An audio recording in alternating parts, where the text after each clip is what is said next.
So hey guys, today we are going to host a website which is this one, a very simple website showing your name in a local network area using Xamp.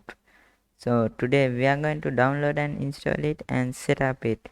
So let's get with it.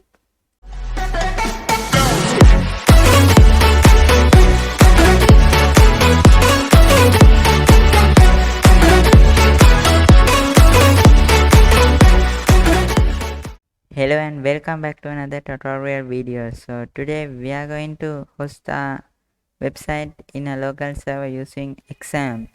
So Xamp is a hosting software which gives you access to host anything you like in your local network area. Like you can host any files you want and you can transfer anything inside your local network area.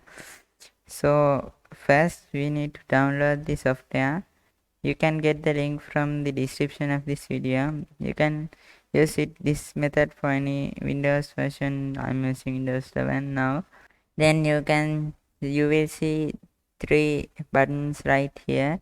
So you can install it to your iPad, your Apple PC and Linux, and you can use also for Windows. So this PC is a Windows PC, so I'm gonna install this Windows version. So it will install it like it will download the file like this. Then go ahead to your downloads folder. Then you will find this Xamp Windows x64 installer.exe. Just go ahead and double click that. It will open the setup. Now you can close these things if you want. Then it will open up saying Bitnami, and then they will give a warning message. You can click OK. Then they will open up the setup and just click next, and then you will have to tick all these things right here, and then again click next. Then you can give a folder to install this. So I'm gonna give my D drive and click next. Then you can choose the language. Then you can click next to install the application. You can just go ahead and untick this one if you want, or you can keep this ticked if you want. Then click next. It will install. They will open up a thank you website. So go ahead and close these things. Then if you click next again, they will install Xamp to your computer. So after this is installed, let's set up Xamp. Okay, now it is 100% installed. You can just tick this and start the control panel, or you can just run it as administrator after that. So I'm gonna run it as administrator after that, which is better. So I'm gonna untick this one and click finish. Then go to your start menu and run it as an administrator. So it will open up the Xamp control panel. So there are a lot of red ticks in this left corner. So you will have to click each one and click yes on this. Do it for everything, and then you will see this start button. This won't get installed due to some reason. So then you will have to click this start button right here. So it says it's not gonna start. It says port 80 is used by unable to open process with PID 4. So if you also get this error, I will tell you what to do now. Then if you don't have this error, then go ahead and skip this video about 10 or 30 seconds. So let's remove this problem from here first. So to remove this, you will have to go to your start menu and search turn Windows features on and off. So go ahead and click that one. Then it will open up this small dialog right here. Then if you have enabled Internet Information Service and Internet Information Service hostable webcom, you will have to disable this by unticking those and click OK. Then it will search for required files and apply changes. So after this is applied, you will have to restart your device and then you are all done, and let's get back to it. Now I'm gonna restart my device now. Okay, now I restart my PC. Now again go ahead to your start menu and run the Xamp control panel as an administrator. Then it will open up the same window of the Xamp control panel. Then there you will get these green marks right here, so it means it is running and there are no errors in this part, so the method works. So then you will have to go ahead and stop this one right here. It is okay if you stop everything. Then you can minimize this and go to your install directory. So normally it would be C in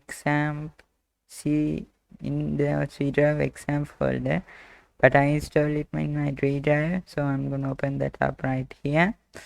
And then you will find this ht docs folder right here. Then you can see some lot of file folders and some files right here. So first you will have to rename this index.php file and put .bak in the last part of that after php.bak and click enter. Then they will ask for, do you want to change it? Click yes, and then it will be a bak file. So after that, make another new folder. After that, make a new text document, and then you can just keep it as new text document for now. Go ahead and open that, and you can name it whatever you want. You can add a name to it. I'm gonna add Methu's file for this one, and you can go ahead and save this file right here. Then you will have to go to this new text document and rename the file as index.html. Then they will again ask for the change. Click yes. Now the icon will change to your browser icon. Now you can go ahead and open again Xamp control panel and run the Apache one. Click start and it will start running. Now you will have to go to your control panel by entering CMD or right clicking the start menu and going for it, and then you will have to type ipconfig like this. Then it will give you a lot of IPs right here, so you will need this one right here, IPv4 address, which is in my computer 192.168.1.2. Just go ahead and copy these things and you can close this, and now you can open your browser and you can type the things that we copied earlier into your browser like this. So then after that you will have to hit slash and type index.html, the name you put to that file. Now then you can click enter. Then you will see this pops up saying Methu's file what we wrote in our text document. And then if you want to share a file in your localhost server, you can just go ahead and open the same folder, dxamp htdocs, then your index.html. Now right click this one and open it with notepad. Then you will be able to edit it again. Now go ahead and put spaces as you want. Then you can add any text you want. Yes, you can add anything. You can add download Xamp like this. So you can click download now. Then you will have to go to the front and click this symbol and add a href equals and double commas, and you can put the link or the name of the file. So first you will have to go to your get any file you like. I'm gonna get this one. I'm copying that and pasting it to the same folder right here, htdocs, and you can paste it here. Then you will have to go to rename option and copy all these things with the extension, and then you can paste it right here. Then again double commas and close the variable. Then again after at the end again open them and click put these things what I type here, and then click save, and again open up your same browser with the IP address and index.html. Then again reload it, then you will see this download now button coming here, and if you click it, it will download the same one which we download earlier. So that's how you do it. If this video worked for you, click on the like button and subscribe to our channel, and thank you for watching this video.